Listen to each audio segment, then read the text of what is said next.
I'm here now with Hannah Miller and Saudia LaMont. They are the co-directors of the Racial Equity Alliance of Lamoille. And I'm very happy to have both of you. Thanks for joining me today. Thank you. Thank you. So this is a very special day, actually, for racial equity. We're doing the interview on Juneteenth, which is a day that is commonly observed for the Emancipation Proclamation finally reaching the farthest reaches of the country. And I know there are a variety of different events that are going on around the county. Could you maybe tell us about some of the things that have been happening? As far as Juneteenth, or as far as some of the protests, there's been lots of things. Lots of things. That's true, isn't there? In the right direction. Yeah, right. Well, maybe just June. Can we start with Juneteenth, and then we'll move to some of the protests that have been going on. Okay. Well, I'm actually myself personally not aware of all the things that are happening. I know there is an event taking place in Montpelier today, and I believe I saw some other things happening in possibly Burlington and Waterbury. But we did not have the capacity to take on anything to do for Juneteenth this year at this time. However, we are handling and honoring in other ways by pointing people in directions of looking up webinars and things online, watching interviews, and things in that capacity. Right. Yeah, that's a good service to folks, because there are a lot of things going on in the state, I think. Right. I'll add that there have been a few events going on in Lamoille County that have been organized in collaboration with real and community partners. So we're not having an event today for Juneteenth because we were all feeling at capacity. And we also wanted to support the people in Montpelier who were organizing. But we have an event tomorrow called the Ride Against Racism in Johnson, and we're asking people to come on bikes or wagons or feet or wheelchairs to do a loop around Old Mill Park. And that event tomorrow is sandwiched between Juneteenth and Father's Day, and so we're trying to think about holding both of those holidays as we're walking and be there in show of solidarity. We've also, prior to this weekend, had two events which we call Drives Against Racism. And so the first one was in Morrisville, and we had a much bigger turnout than we thought we would. That was exciting. The second one was in Stowe as well. And we are this weekend doing the Ride Against Racism. And next weekend, we're going to have, in collaboration with the Bijou in Morrisville, a drive-in Black Lives Matter movie event. So that's exciting. And I'll just say one word about those events is it is important to be showing up in public and showing solidarity right now, especially because we want to take advantage of the momentum behind this movement. But the performances and the demonstrations are not enough. Like, we really want the purpose of these to get people in the community to show up and figure out how to get those people into long-term anti-racism work in Lamoille County. So that's really what the purpose of the events is for. That absolutely makes sense. Yes. And so sadly, we've seen some horrible events recently, some killings of unarmed Black men by police in different parts of the country. And that has galvanized people quite a bit for racial justice. What is your feeling about how Vermont as a state needs to be moving forward? As you mentioned, past the protests are great to bring people together, but what is your alliance thinking in terms of some changes that need to be made to Vermont laws and policies? Hannah, you want to take the lead on this one? Sure, absolutely. Well, one thing I think that is important for us citizens to do is to hold politicians like you accountable for walking the walk and talking the talk and walking the walk. So I really appreciated the work you've been doing. I was looking on your campaign website, and I see that you were on some, like the Racial and Social Equity Caucus, for example. and that's great. I see, though, in your main platform, there's no mention of race at all. And so my hope is that politicians who are leading the way, who are running for office, are going to make this a part of their platform and really bring this issue to the front of the conversation. I think that has to happen. It hasn't happened in hundreds of years, and it has to happen now. I think now is the time. So I would just ask you to try to bring race into that platform and bring race into your campaign, and think about how you can use all of that different work you've been doing in the state to really get work done at the state level. Yep. Thank you for holding me accountable. I appreciate that. Actually, I need to update my website. You're right. I've been talking about it, but you're absolutely right. Yes. So, I feel that people they struggle when we talk about race and racism. So as Hannah said, yes, to be transparent about that. And also, but to follow through with not just so many times, so often politicians promise something and they don't deliver, or they promise things that they couldn't possibly deliver. So to be honest and be realistic in the things that you do promise, as far as equitable change, and really looking at the system, the structures and the policies and procedures that are set up in this state that are affecting people who look like me. And so many people don't even realize that those systems are real and in place. So you really have to bring that to the forefront and name that the system is, I like to say the system is not broken, it's working the way it was set up, and it was set up to not work for people like me. And so I would hope that you would address some of those things, but realistically, in things that are tangible and can be followed through with, so that you can hold yourself accountable, like Hannah said. That's great. That is very important. I appreciate it. And yeah, I've been to quite a number of workshops and seminars and exercises over the years to help me make myself more aware of my white privilege and how my family and me personally have benefited from that over the years at other people's expense, people of color's expense. And one of the things that was expressed that really resonated with me was that we set up these systems that are skewed and that favor one group over another, and then we're surprised that they work. But that they have been working all too well to benefit white people, and it is time for a change, for sure. Thank you for that. But I know that you started this alliance even before these most recent events. So can you tell me a little bit about the history of why the alliance came to be and what some of the organizations are that are part of it?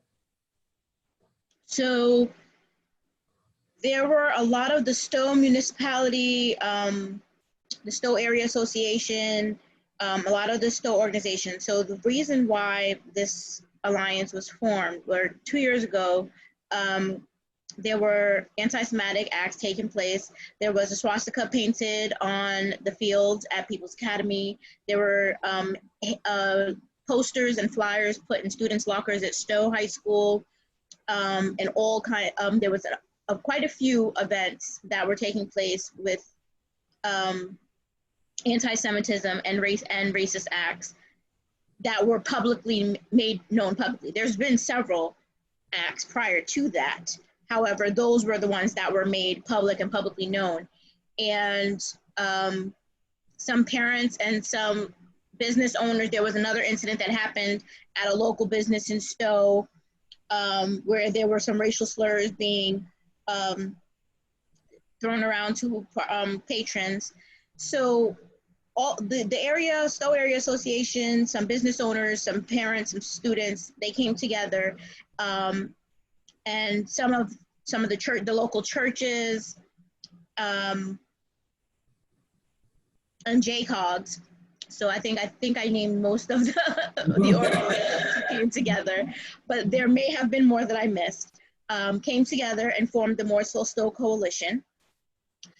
They worked for just about a year as a steering committee trying to figure out what they were going to do and present. And then about a year ago, they held their first community meeting where in Stowe, and at that meeting was when there were about 40 people there present. And that's when the community discussion happened. It went from beyond the steering committee to the community discussion. And since then, we've been building and growing and holding monthly community meetings and building our steering committee. We have working groups, 4 working groups in the Alliance, and doing the work, trying to really tackle racial and anti-Semitic injustice in our community, which is hard and primarily done by raising awareness, but secondarily by taking action steps, which we are always working towards building and improving. Makes a lot of sense. That's great. Glad that that has evolved. It sounds like it's evolved very naturally, and it's really terrific. Anything you want to add, Hannah? Well, I guess my main contribution so far have been working with Saudia on the Real Schools subcommittee, which has been exciting because I'm an educator and I'm interested in school systems and how we can work towards anti-racist school systems, pre-K through higher ed. So that work in the community has been helpful to me for a few reasons. One, it's just allowed me to hear the voices of the community members who started the organization, who saw problems and took action to try to solve it. And that now, just in these last few months, when this movement has really picked up, they were already organized and we had people to go to ask for help in working more and figuring out how to get people involved in this long-term work. And so I have really appreciated the organization that is already there. So another thing that I've really appreciated about this work is that it's really helped me think about how communities and schools need to work together in order to solve these problems. And so that takes me back to your question, Debbie, about at the state level, what can we do? I think the state is a big part of that. The Agency of Education and the state legislatures, if they send messages and prioritize anti-racist work, that goes a long way in the school systems and just feeling like it's okay to prioritize that work too. And so I think that the community and the schools and the state all have to be partners in this work. And it's exciting to be a part of that with the Real Schools group. That makes a lot of sense. That's really important, and you're right. And I was pleased to be able to be a part of the ethnic studies bill that we passed in the state legislature to form a work group that's looking at some of what's going on in our schools. But yeah, definitely more work to be done. And so I really appreciate you so much. The things that we've seen in this country and the stories that we've heard from folks in Vermont about how they experience our state have been appalling and sad. But I talk to folks like you and I see that there's hope and there is great work that is going on. So I thank you very much for what you've brought to the county and to our state. Thanks for talking to me today.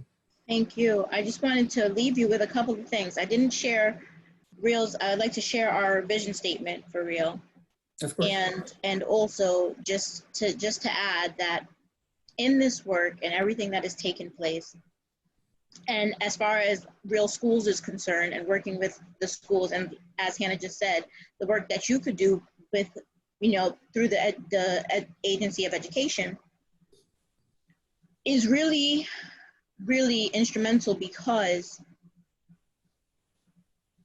not only is this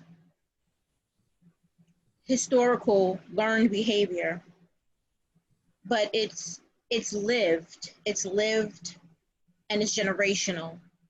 And until we really honestly speak about the history, and speak openly and honestly about how this country was formed and what took place, and really, really address it, is it going to be harmful? Yes, but we really need to do that, because the children are learning not only from school, but in their home lives and from their families. And so when you have these generations teaching hateful things going forward, if they're only getting partial information from the school system, they really can't make their own decision.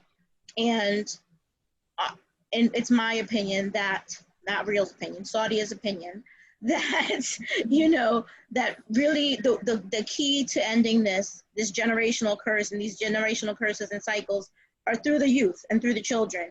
And so if really stepping up to the plate and holding some accountability there to where we can really access, but that would be really something that you could do that I would support 100% wholeheartedly. I just want to read Real's vision statement. Real envisions a community that embodies inclusion, equity, and justice as values central to our identity. We are committed to building a safe community where all people experience dignity and respect and all are welcome with kindness and belonging. So that's a lot. It's a mouthful. And we're not there yet, but we can get there as long as we continue to do the work. And we just need people to continue to come to the table and to continue speaking out and continue activating and advocating and implementing change until we get there. So thank you for inviting us today. And thank you. I don't know if I answered anything, but. Yes, you did. What you said was very important, and I can't improve on it, so I'll let that stand. Thank you. Okay. Thank you so much. Thank you All for right. having us. Yeah, I really appreciate it.